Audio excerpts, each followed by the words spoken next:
आज हम डिस्कस करेंगे मोर ऑन ग्लाइकोलिसिस के बारे में। जैसे कि हमने अपनी लास्ट वीडियो में डिस्कस किया था ग्लाइकोलिसिस जो कि सेलुलर रेस्पिरेशन का फर्स्ट स्टेप है।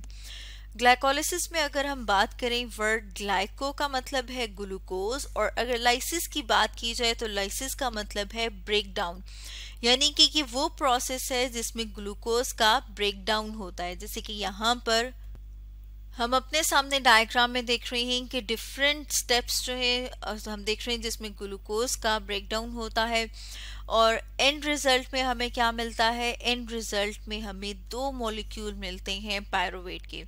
ग्लूकोज की बात की जाए तो ग्लूकोज क्या है? वो 6 कार्बन कंपाउंड है, जिस यहाँ पर हम देख रहे हैं कि C के साथ 6 लिखा हुआ है, जो ये शो कर रहा है कि ये 6 कार्बन कंपाउंड है।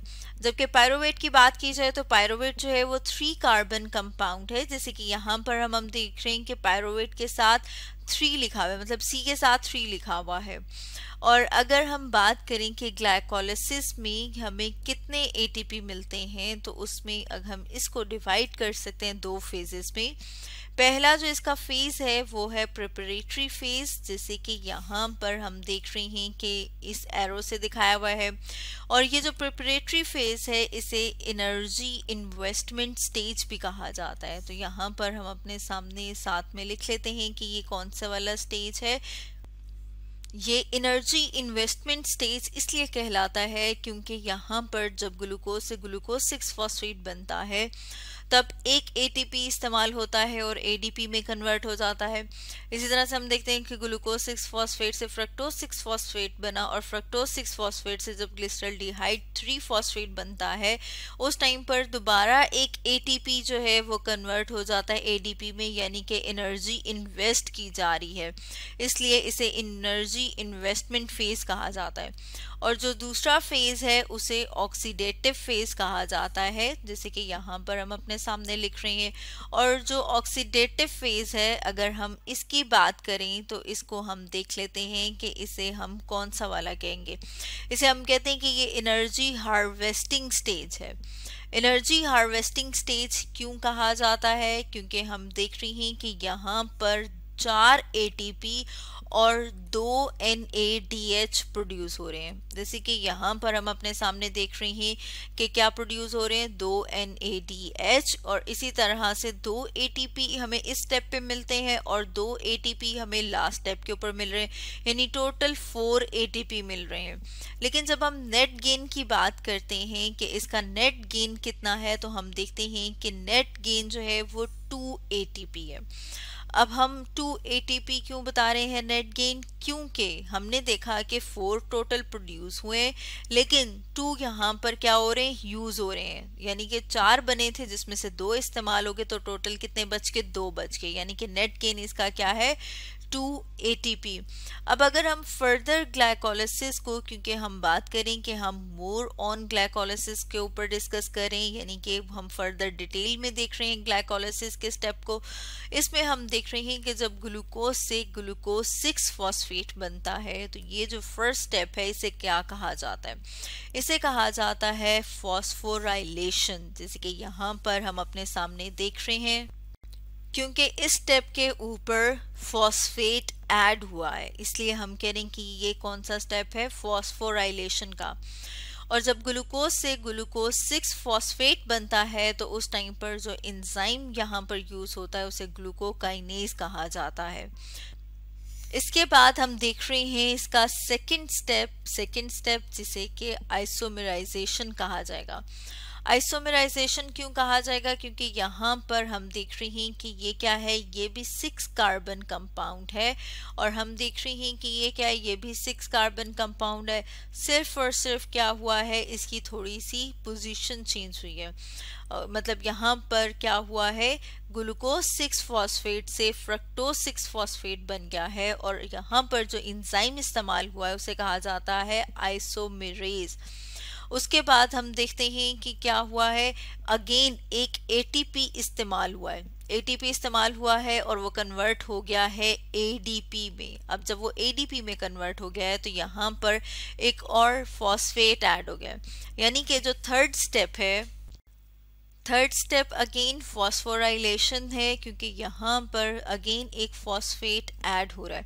यहाँ पर हम देख रहे हैं फ्रक्टोज 6 फॉस्फेट था, लेकिन अब फ्रक्टोज 1,6 बाइफॉस्फेट या बिस फॉस्फेट हम कहेंगे कि, क्योंकि अब यहाँ पर एक नहीं बल्कि 2 फॉस्फेट हैं। एक हम देख रहे हैं कि फर्स्ट कार्बन पर 6 कार्बन पर, इसलिए हम देख रहे हैं कि फ्रक्टोज 1,6 बाइफॉस्फेट या बिस फॉस्फेट। अब अगर हम फोर्थ स्टेप की बात करें तो जो फोर्थ स्टेप है उसमें स्प्लिटिंग हो जाएगी। स्प्लिटिंग किस तरह से, क्योंकि जो फ्रक्टोज 1,6 बाइफॉस्फेट है ये एक 6 कार्बन कंपाउंड है, यानी इस कंपाउंड में अगर हम कार्बन का नंबर काउंट करें तो वो कितना है 6। एक एंजाइम एक्ट करता है जिसे कि एल्डोलेज कहा जाता है, और एल्डोलेज इस 6 कार्बन कंपाउंड को स्प्लिट करता है 2 कंपाउंड में, और वो कौन कौन से हैं, वो 3 कार्बन कंपाउंड, जिसमें से हम देख रहे हैं एक जो है वो डाईहाइड्रोऑक्सी एसीटोन फॉस्फेट है, और जो दूसरा 3 कार्बन कंपाउंड है उसे ग्लिसरल्डिहाइड 3 फॉस्फेट कहा जाता है। फिफ्थ स्टेप अगेन आइसोमराइजेशन है। आइसोमराइजेशन में क्या होगा, यहाँ पर हम देख रहे हैं कि जो डाईहाइड्रोऑक्सी एसीटोन फॉस्फेट है वो कन्वर्ट हो जाएगा ग्लिसरल्डिहाइड 3 फॉस्फेट में।